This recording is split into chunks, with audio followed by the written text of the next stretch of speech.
Hey guys, this is John, and welcome to another Climbing the Rating Ladder video. I'm playing Ritvik 2109. Well, they want to chat. Ritvik says, no way. Well, I better play a move here first. Let's start with knight f3. I always like these interactions. Let's see if I can show you guys real quick. Yeah, nice little chat going on. Good luck to my opponent. Okay, so knight f3, c5. Now, I do a variety of things here, c4 or c3. Let's play like a pure English. c3 tries to go d4 and maybe get into an exchange Slav. But let's play for this. This is a little more, I think, dynamic. Let's see what black does. I feel like a lot of players at this rating range aren't quite so familiar with how to handle these positions because they are more flexible. We have a symmetrical English. This is actually one of the toughest positions to get an advantage against, I think, or one of the toughest lines, rather, when black just plays in symmetrical style. However, if black plays one inaccurate move, like a6, I'm already not so sure about. I do think white can get a nice edge, maybe establish a Maroczy bind, for instance. Yeah, we're getting kind of a hedgehog-ish formation, a couple pieces coming off the board. I would say I already like my position, though, because I've got this bishop working on the long diagonal. Bishop f4. This might invite, or sorry, queen c7 might invite bishop f4 or bishop g5.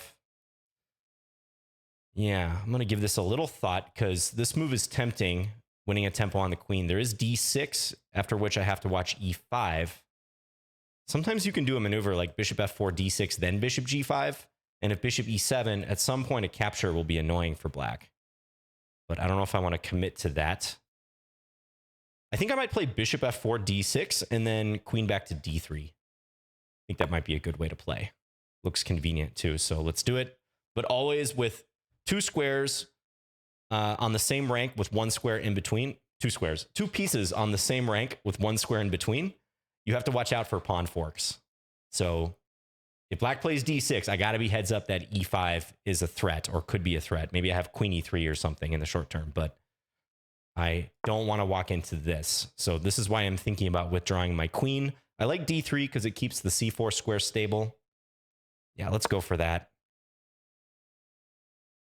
Yeah, and I just feel like I have a potentially nice little edge here. I don't think this is anything black has to panic about quite yet. But I think this pawn is a bit of a sore spot. So, okay, I think with that move, black is clearly trying to play bishop c6, looking to swap. Makes a lot of sense, honestly. So rook d1, bishop c6. If I trade at the end, my rook will be hanging. I think I'm just going to castle. Although if castles, there's maybe rook c8, b3, b5. I could also play rook c1. Let's go rook c1, actually. Because sometimes bishop c6 can be met with knight d5. I don't think it works quite yet, but let's at least plant that seed. That bishop c6, we might have knight d5. Using the pin on the c file. And yeah, I do like this. It's a little bit of a hedge against this rook c8, b3, b5 idea. Whereupon my knight on c3 can be a little loose. But okay, first sip of coffee. We're right in the mix here, folks. Hope you're all doing well. 11 moves into this game. It's never easy against the 2,000 plus crowd, in particular in these rapid games. Maybe I'll run into Tyler 1 at some point one of these days. I think he's going to be in this rating cohort pretty soon. Okay, so this hits the pawn. I don't know that I need to defend against that. I think castles, queen takes a3, rook b1. Yeah, I don't think I even have to worry about that in the short term. Yeah, let's just castle. This is very often a poison pawn, and I'd really, really doubt that this is a good idea for black to allow rook b1 and bishop takes b7. d6 is also loose. So maybe my plan here is simply to play rook fd1 on the next move and pile up against this pawn. I think black clearly played queen b6 as a reaction to rook c1. That's my read on that move. So if so, I'm pretty happy about the outcome of the opening here. That being said, I might need to play b3 somewhere. Still debating if I need that move. Black is closer to castling now. Maybe I just start with rook d1. I think I'm still going to play this move. Let's put the pressure on. Let's see if black castles. I kind of think that is their best move. And then after a swap, maybe queen takes b2 at that point, although b7 is still weak. Okay, so they play e5. So this is one of the moves I was hoping to induce because it weakens this d5 square. So I could go strategic here and play bishop g5, try to eliminate the knight and jump into d5. Or I could play bishop e3 and just say what's up to this black queen. However, bishop g5 might run into knight g4. Bishop takes e7. Queen takes f2, king h1. That actually might not be good for black, even though that looks scary for me. Close call here. Bishop e3 or bishop g5. I'm not sure. So I'm going to throw this move in because I don't want to spend, a full minute and a half or something calculating what happens bishop g5, knight g4. Yeah, black just plays queen c7. And now I think I can play this move with a much more clear conscience because there's no issues down towards f2. Yeah, so this I would say is basically a dream scenario for me out of this opening. I've forced black to stagger their pawns in the center, and this d5 square and also the pawn behind it is chronically weak. Okay? So whenever you see a backwards pawn, which is a pawn that does not have a pawn adjacent to it, a friendly pawn adjacent to it that could defend it or even to the side of it, it's all by its lonesome. Not in the isolated pawn sense, but in that it doesn't have fellow pawns to protect it ever. Look at the square right in front of that pawn, because very often that square is weak as well. It makes for a good outpost square for me in this case. Not to mention, there's a concrete idea. Bishop takes f6. Aside from my knight coming in, how's black going to defend this pawn on d6? If I get to go, let's say castles, bishop takes f6, g takes f6, knight d5 with the fork, forces queen d8, and then I can trade on e7, take on d6. Okay, so black plays bishop e6, looks pretty good. Hits this pawn, also covers d5 a little bit. So yeah, I think that was probably Ritvik's best move there. I'm just debating if I want to take this yet, or if I want to hold off on it. I kind of think I do want to take, because I am not worried about bishop takes on c4. I think after queen d2, black's really going to be hurting. Okay, let's put black to the test. Let's see which way he wants to recapture. Because if he takes with the bishop, queen takes d6, and we get a wholesale trade, and then bishop takes c4 at the end, I might just snatch this pawn on b7 and say, I'm going to go for the max material, even though you have two bishops. What are you going to do about it? So if black understands that, then good chance they play g takes f6, and I think that structure is really pretty weak for black. G takes f6. Yeah, and black does play that, so this pawn is now defended. Yeah, and I've got a nice set of options here. Knight d5 if I want to clarify the position right away. I could really lean on black on the light squares. I kind of think that's very good for me. I do think that position is almost unholdable for black, so I'm leaning towards that move. There's also bishop d5 trying to coax black into taking on d5, but I don't think black's going to do that. I think he's going to understand almost certainly that he needs to keep that bishop and maybe even get a pawn to e6 if possible. Knight e4 hits another pawn here, but I think rook d8. Maybe I could go knight e4, rook d8, queen f3 or something and try to attack f6, but I like the look of this position so much. Knight d5, pretty much forcing the trade. I'm going to go for it. I think I'm going to take with the bishop. There's maybe some sense in taking with the pawn, but bishop looks very good. Pawn takes, and then maybe a quick bishop e7, bishop e4, bishop f5. There's many ways I can take almost complete command of the light squares here. I think arguably I already have that. So yeah, very tough spot for black. This position I think is losing. I think black is strategically lost, as they say. I haven't won any material yet or done anything super compelling tactically, but I don't think they'll be able to hold. So queen d7, yeah, they're blundering. Knight b6. I don't think any reason not to play this move. Just go after the exchange. Maybe black figures this is their best way, but let's go bank the exchange and ask questions later.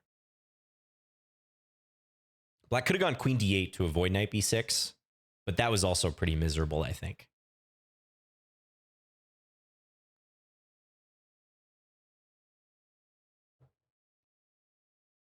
So we're looking at queen d8, knight takes a8, queen takes a8. And I'd like to be able to exploit my lead in development even further, winning more than an exchange. So let's just take this first. Queen b6, queen b3 rather, comes to mind, attacking the b pawn. That would force kind of a sad move. Bishop c8. Feels like maybe c5 at some point could open the position. Definitely not the only move. Queen f3, queen e4 also attack this pawn on b7. So they look pretty good. I don't want to think about this one too long. This time pressure is about the only way I can mess this up. Don't put it past me, folks. Bishop e4, another pretty good looking move, just attacking this h pawn. Kind of strands black's king in the center.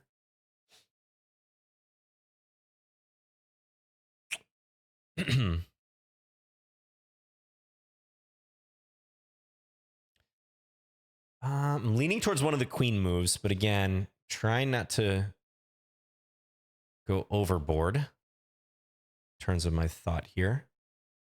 Bishop d5 also looks pretty darn good. Let's play bishop e4. I like the multi-purpose nature of this move. Just ask black, like, hey, maybe I'm going to take this. What are you going to do about it? If they push the h-pawn, anytime they try to castle, their king is going to be that much weaker. Have a feeling this wasn't the best move, but we've got a lot of margin for error here, being up 2 points of material clear.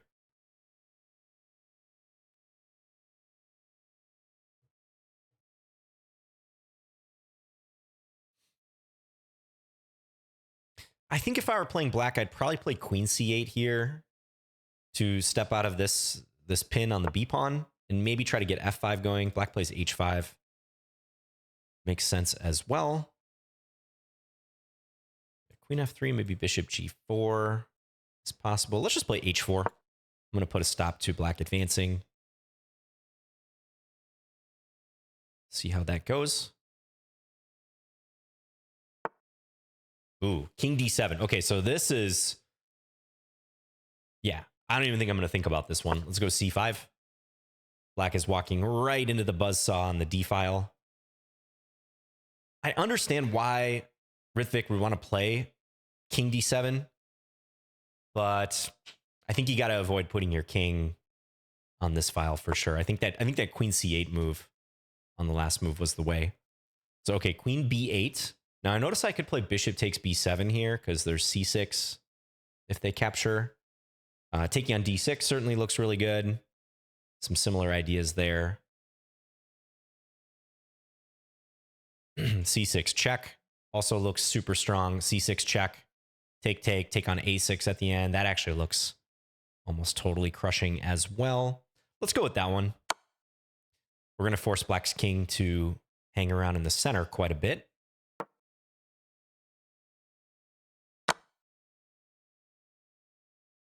Because black cannot play king e8 here. So if they were hoping to escape to the king side, that's not going to happen. Yeah, let's just go take this pawn.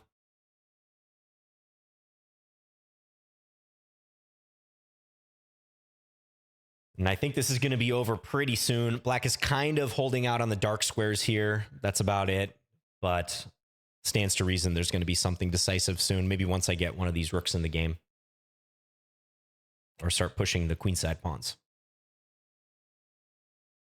Queen a5 would also force a queen trade at any moment. Yeah, queen takes b2. Why not? Because nothing else is really working here. Okay, let's find the best way, because queen a5 check basically forces king c8. I feel like I should be able to calculate mate from here. Queen a8 check. Yeah, if not mate, that's a crushing amount of material. I could also, okay, this is cute. I did a little move order switch in my head. I could play queen a8 check first on bishop c8, then queen a5 will lead to mate. all black can do is block with their queen. So I get, whoop. Okay, I didn't mean to play that move. I did this last time in one of my Title Tuesday games, or no, in the using the clock as a weapon video, where I was gesturing and then I played the move. Okay, fortunately, this is one of the moves I was considering. Good thing I didn't play Queen B6. But yeah, I was about to show Queen A8, King C7 was something that I'd still have to calculate, but there were many moves that won there, like Bishop D5. Okay, so let's just get this right. Maybe I even repeat once. Yeah, let's repeat once. I really want to play my Queen A8 move. Try to force this and then check. I would like this checkmate with Bishop C8 and then Queen A5. Boy, if I had played Queen B6 there by accident, I'd be having a rough night. It's already 9 p.m. as I'm recording this. Okay, black goes King C7. Now what's the best way to do this? Got to be made in a couple here. I mean, I know black can sack the queen. Bishop D5 looks really good. Bishop B5, which screens out their pieces even further. Yeah, I think I'm going to go Bishop B5. I like the action with this move. It blocks black's queen from ever coming back.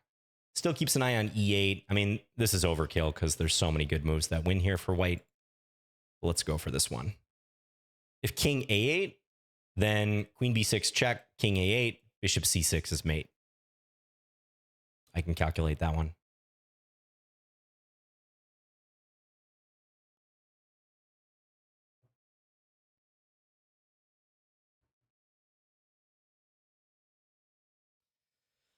Okay, so this was determined pretty early by the structure that black had to undertake when playing the pawn E5 move. Like when they commit to E5, I think it's pretty tough for black at that point. We'll definitely go back and look at that. And that is checkmate. Tell our opponent thanks for the game. Also going to tell them that I'm going to post this tomorrow. So, Ritvik, if you have any comments, any feedback, anything you want to say in the comments below, definitely feel free. I love to hear from opponents in this series. Again, this series is not about stunting on lower rated players. This is a very good player here, 2100. I've lost these games before. Trust me, this is all about just learning, and us on this channel, everyone watching, trying to get better as chess players, including myself. So I would say I kind of use my, my experience here. I even mentioned this at the outset with knight f3, c4. I've noticed a lot of players kind of at this rating level, especially if they're young players, they might not have as much experience in these slower formations. They tend to know a lot of E4, a lot of D4 theory. So sometimes I go old man style and just trot out the flexible English or the ready or something, and it works out. Not always. Like I would say that's getting tougher and tougher in the current chess climate because people are just booked up in general. But against players below 2200, younger players, I still like to do this a lot and I have good results. So yeah, just eyeballing this, I think A6 is arguably a bit of an inaccuracy. The way that black played it, they could go bishop E7 directly. They could also play D5, by the way. And then after takes, if they take with a pawn, we have a transposition to a Tarrasch defense. This is quite reliable for black, although sometimes a little depressing to play if you get the isolated pawn and you don't know how to handle it. Black can also play C4, but this is fine for black. They can also take with the knight. This is completely playable as well. I would have castled against that or maybe gone for D4. So many options here. This is just one of, I mean, a dozen lines that black can play against knight f3 and c4 that are fully legitimate. A lot of Sicilian players play c5 against knight f3 because if white plays e4, we would be transposing into a Sicilian. So that's worth pointing out. But against knight f3 alone, I mean, d5 is super popular. Knight f6 is very popular and flexible. You kind of want to think like, what do you play against d4? Because that will often determine what you might want to do against knight f3 on move one. You know, so if you're like a King's Indian defense player against d4, you probably wouldn't want to play d5 against knight f3 because of the transpositional nature of this move. A lot of times white's looking for a good moment to play d4 or c4, take it into a queen spawn opening, or maybe keep it in English territory, ready territory. But you have to be ready, no pun intended, for them to switch you up in that sense. I can relay a little anecdote about this. So when I was younger, I was a master up-and-coming player. I was playing a lot of tournaments on the American chess scene. I played the Benko Gambit a lot from the black side, which is this. And then I noticed an interesting trend. My higher-rated opponents were often opening with knight f3 against me. And in doing so, that basically avoids the Benko Gambit.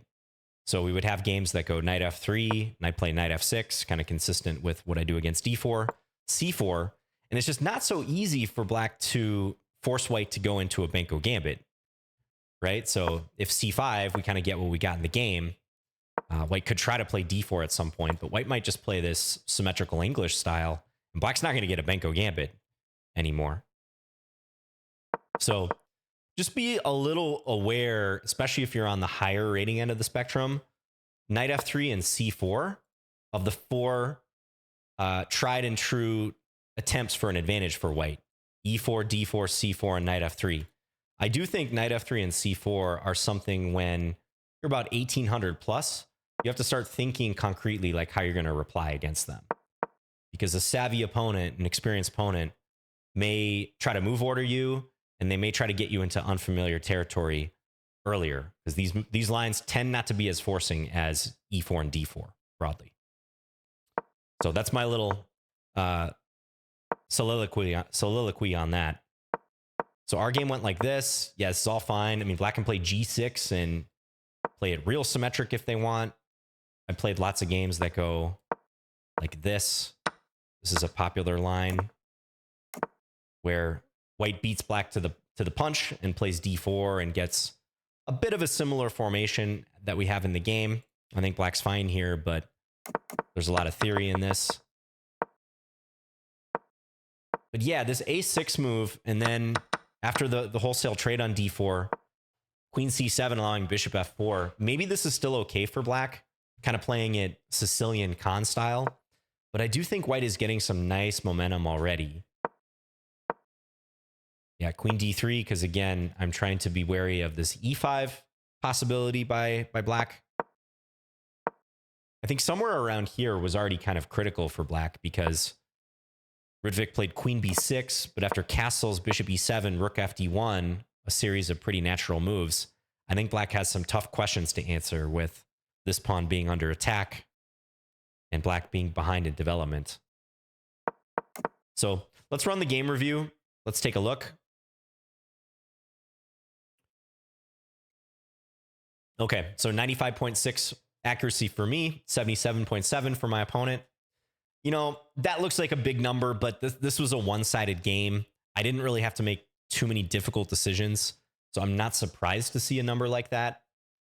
Don't take the game review number as gospel. You know, I think even chess.com will stress that to you.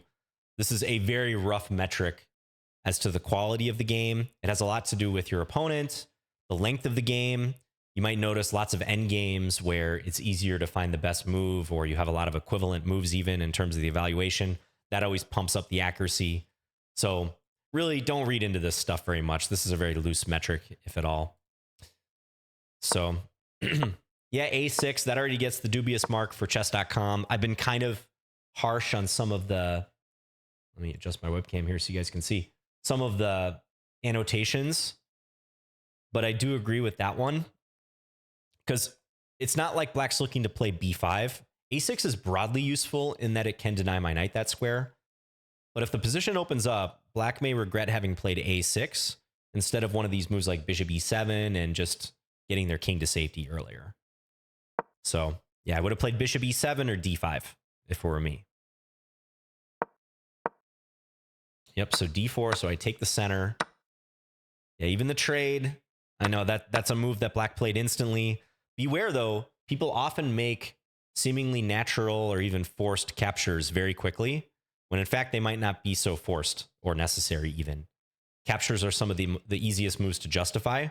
But here, I definitely don't mind bringing my queen out. It's not so easy for black to attack my queen. And as you saw, that accelerated my pressure down the d file later. So queen c7. Yep, and I went for castles. It's giving other moves too. Wasn't quite sure about bishop f4. I spent about 30 seconds on that move, but this is the type of thing I've done before, bishop f4 and then back off the queen. So I didn't mind it. Interesting that the engine says I can play queen d2 and queen d1 as well. Those are a little less natural because they don't hold the c-pawn. But I would imagine taking is not a great idea. Yeah, I can take, and then if we get a trade, I'm preventing black from castling. But queen d3 looks a lot more normal, I'd say. Bishop d7. Yeah, and I really think this rook c1 move kind of messed black up, because I'm pretty sure if I had castled here, which was my first instinct, black would have played bishop c6. Yeah, and I saw an e4 trying to avoid the trade, and then maybe rook fd1. I feel like this is going to let black get maybe a more typical position. Although I can still go for this rook c1 idea, followed by knight d5. So just to show that this is a theme you have to be aware of in these hedgehog positions or Maroczy positions. Yes, we get the the much anticipated double exclamation point move. And the idea is that if black takes with the pawn, we take with the c pawn, and we unveil the rook down the c file, pinning that bishop towards the black queen. And white's going to have an advantage here because we're going to win all the material back with the two bishops. Probably black's pawns will be a little bit loose too. So be aware of knight d5 in hedgehog positions, Maroczy positions, Sicilians. Knight d5 features in so many Sicilian lines. And often a big trigger for this move is if the c file or sometimes the e file can become open in an advantageous way for white. So nice illustration of that here. Okay, so back to the game. I played this rook c1 move because I was just a little concerned if I castled rook c8, threatening queen takes c4 might slow me down. The engine comes up with a nice idea here, c5.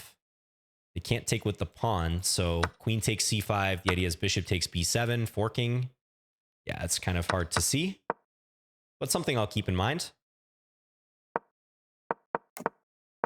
But rook c1, so let's say black had played bishop c6. Can I actually go knight d5 here? I wasn't quite sure. Take. Ah, yeah, knight takes d5.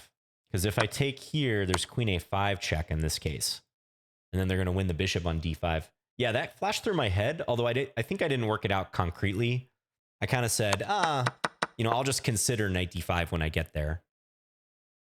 But for that reason, I do think bishop c6 probably is a good idea for black. It'd be really nice for them to trade this bishop, and it allows for the rook d8 move when black has a clear line of sight towards their d-pawn. I do like that move. I think that's a smart play. I probably would have played e4 just to avoid the trade. Maybe we get something like we were just analyzing where, maybe I have knight d5 at some stage. Black went queen b6. I castle. And if black took me up on the b pawn, I think this is going to be painful. Rook b1, hit the queen. And then at a minimum, rook takes b7, I think looks quite good. Threatening to do this. Of course, we instantly get the question mark. Bishop takes b7, also good. Take this with tempo and then deny the c8 square even. I would think I could also, on queen takes b2, just play bishop takes d6. This has got to be really good. Maybe I would have gone for this. Bishop takes d6, queen takes d6, and that king is not getting out of the center anytime soon unless black wants to castle queenside, which is legal, but looks pretty terrifying. Probably loses to knight d5 again. Or knight b5 or something. Let's see. Yeah, knight b5, mate in 6. This is nice because you can see I'm threatening queen c7, and again, you can see how the c file, this time opposing black's king, becomes relevant. If pawn takes, we take here, and that's going to be lights out pretty soon. Even something like this. We get all sorts of motifs going here. This shows the strength of the queen and the bishop together, and how black's king really doesn't belong on the queen side. Yeah, that's carnage. So I didn't think black was really serious about taking the pawn on b2. I don't think they were either. So we're not going to spend time playing b3 quite yet. So I just castle, bishop e7, rook fd1. This seemed natural enough.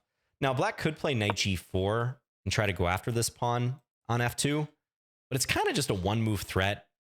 You know, I got to imagine at minimum I can play something like queen f3, attack the knight and defend, but looks like there's many other better moves. c5, yeah, something fancy here. Some interference idea with the discovery. It's very tough for black because I'm fully mobilized at this point. You can see all my pieces are in the game. My king is safe, and black is still scrambling to get coordinated. At minimum, they need one more free move, castling, but realistically, they probably need even more than that because of the weakness on d6, because of my superior presence in the center. Black's already looking 2 or 3 moves behind here to me. So quite understandably, black played e5. Looks like bishop c6 and rook c8 are some of the engine suggestions. Yeah, it might be the case black should just let me take this pawn. I think I was considering this in the game. Let's just look at some line like this. And maybe then queen takes b2. It looks super suspicious for black. But at least here I can't play rook b1 because I lose my knight. So yeah, maybe castles. I could play b3, prevent this move, and then resume this. But I don't know. Let's say rook fd8. I would at least have to think about some scenarios where I get pinned. Maybe I have this c5 move still. But it kind of feels like black should take the opportunity to get castled here, because I think that window to secure their king is rapidly closing. But e5, and I mentioned this as a turning point. I think strategically after this move, it's too tough to play as black. And I've had a lot of games in the English, in the symmetrical variation, that have gone down a path like this, where black plays the e5 move, they got the backwards pawn on d6, they have the weak square on d5, and it's kind of a matter of time for white when they conquer the d5 square and pressure d6 behind it. So I played bishop e3. I just didn't want to spend too much time calculating this, but I would bet this still is really good for white. Again, the engine's pointing out this c5 move, which is not a move I was remotely considering in the game. I guess in this case, it's maybe not even best. Oh, e3, of course. Who wouldn't see e3 here? Block the queen and blunder the bishop. Apparently, this is crushing. Highly, highly doubt I would have played that, but I didn't even want to have to think about it. Bishop e3 just seemed perfectly good.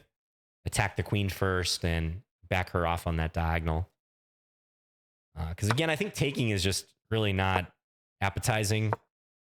Again, I can take on b7 one way or the other. Looks like the queen is also trapped. That's nice. So my bishop is on this diagonal now. We throw in a little rook b3 first, force the queen to a5, and then bishop b6. I guess it's not quite trapped. e4 counterattacks, and they get some purchase along the 5th rank, but looking really sketchy for black. So black played that queen back to c7, and this is such an important move, bishop g5. Let's say I were to play, I don't know, b3 or something. I think black gets a new lease on life with a move like h6, preventing bishop g5 followed by bishop takes f6. I want to remove that knight on f6 because removing that knight gives me access to this beautiful knight d5 outpost, unopposed. Or knight e4, maybe in some cases. So this move especially secures an advantage for me. Yep, bishop e6. I thought that made sense. I guess bishop c6 is kind of similar. I see the engine is already recommending some lines where black just gives up the pawn on d6. And I do think that makes a lot of sense. That's probably the scenario we're looking at here. Trying to hold some endgame like this, a pawn down. But probably losing. So bishop e6, and now I took. And again, tough decision for black. If they take with the bishop, they knew they were going to lose this pawn. I calculated a line like this, where I can take the pawn on b7, and then potentially a6 after that, depending upon where black goes. That's probably losing. I don't know what I would do here, to be honest, because both options are miserable for black. Black took with the g-pawn. And hey, knight d5 is the best move. I spent 50 seconds on that move. This is one of these spoiled for choice positions. I think I could try other moves, bishop d5, hoping, we hate to play hope chess, but hoping that they take so we get the knight in where I don't even have to exchange the knight. But you got to assume your opponent's going to play good moves, always in chess. So black castles or something. I definitely don't want this transformation if I ever trade bishops on e6, because then black gets to shore up the d5 square. That's not at all in the playbook for us. So yeah, I didn't see a whole lot else. I mean, knight e4. I can try to hit this pawn on d6, but it always seemed like black can play rook d8. The f6 pawn is a little bit weak, but I don't want to give black some reason to activate their pawn structure, almost in the style of a Sveshnikov Sicilian here. So just knight d5, and I thought black should take here. Again, it's really miserable, but I think if you don't take, probably something worse is going to happen with knight takes e7 or chasing the queen. Although, I don't know, queen d8. Black plays queen d8. It's still kind of a fight, I suppose. Because if I try to cash in right away, king takes, defends this pawn. And I would imagine this is also still really good. But maybe there's some rook takes b2 idea if they get the chance. Yeah, I guess I probably would have played queen d8 now that I really think about it, just to try to keep some hope alive.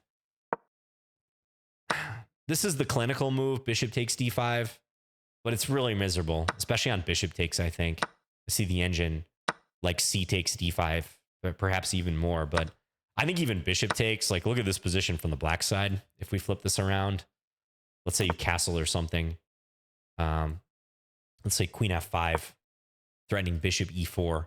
White completely owns the light squares. And although black is bunkered up on the dark squares, it's in the most defensive way possible. There's pawn weaknesses all over the shop. White's bishop is so much better than black's bishop, which is essentially a big pawn. I can include my rooks in the attack potentially, like rook d3, g4, rook h3, in addition to this bishop e4 threat coming down towards h7. This is also lost, surely, for black. So, yeah, I think queen d8, trying to make the best of a tough situation. That's probably the move. And in that way, I don't have the knight b6 move that I had in the game. Something like queen a5, by the way, I can play b4 and attack the queen, or I guess I can take and then take on d6. Should be crushing too. Yeah, queen c5, also b4. You can see black's getting crowded out here. Too much. So queen d7, knight b6, we go pick up the exchange. Yeah, sometimes I falter in these positions where there's a lot of good moves to choose from. Queen b3 was my first instinct, but I wasn't quite sure how to proceed after bishop c8. Engine says go here, castle, what, queen c7 or something? b4. Okay, maybe some slower operation. I guess black is kind of trapped back here, and if they play bishop d8, I take the pawn on d6. Many ways to win, but I didn't want to get in time pressure, even though I did use some time at this point. I think bishop e4, even though the engine says it's excellent, I'm not so convinced by it. I think had black played, let's say h5, h4, something like queen c8 or rook g8 here, maybe there's a chance this could get messy.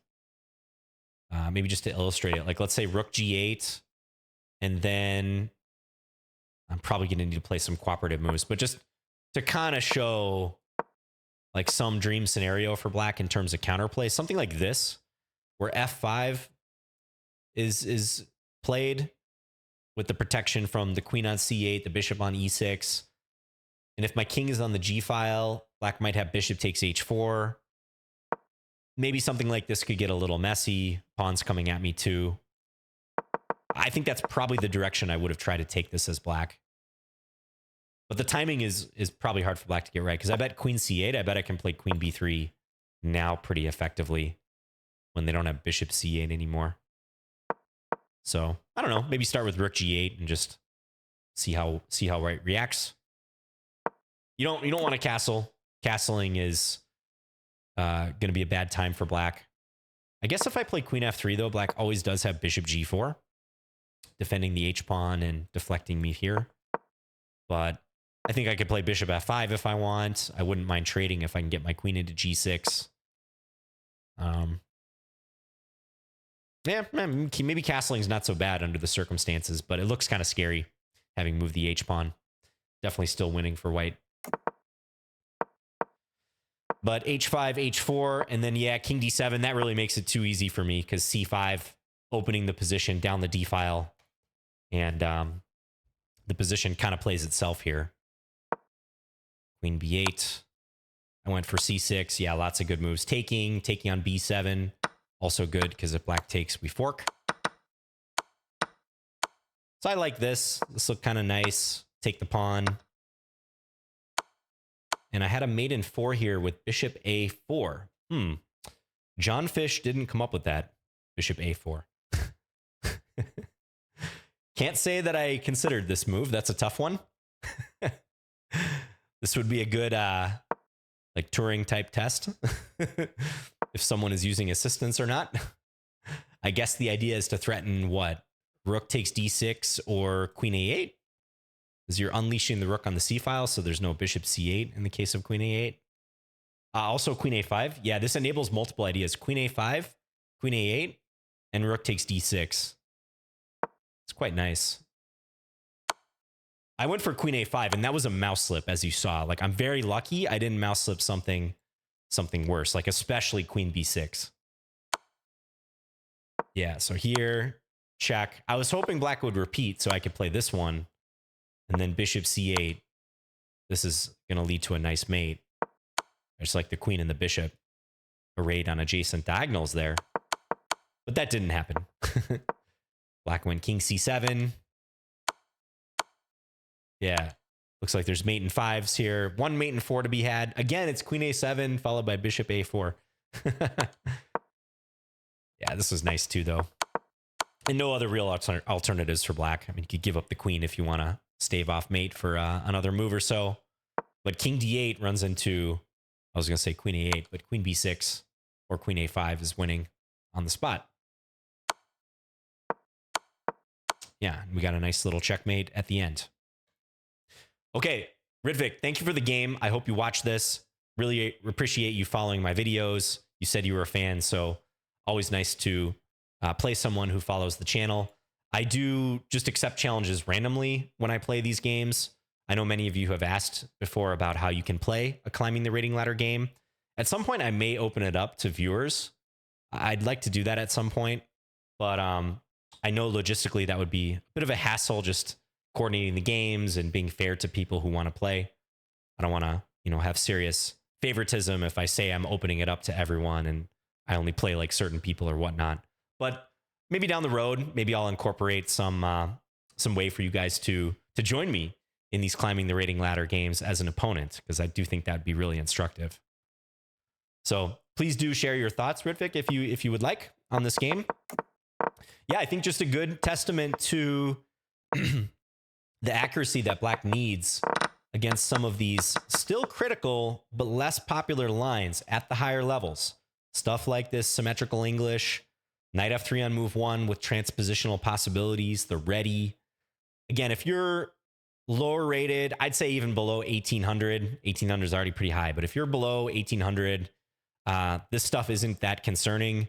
You're not going to be facing opponents who have the understanding to nuance you like this, to use these subtleties against you.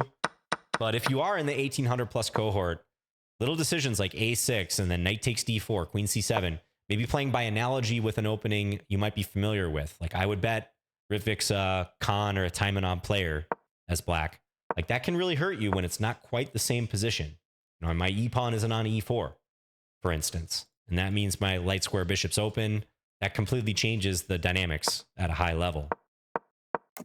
So anyways, thanks everyone for watching. Really appreciate it. Hope you're having a good start to your week. And I'll see you guys again soon. Let me know if you have any questions or comments. Bye, guys.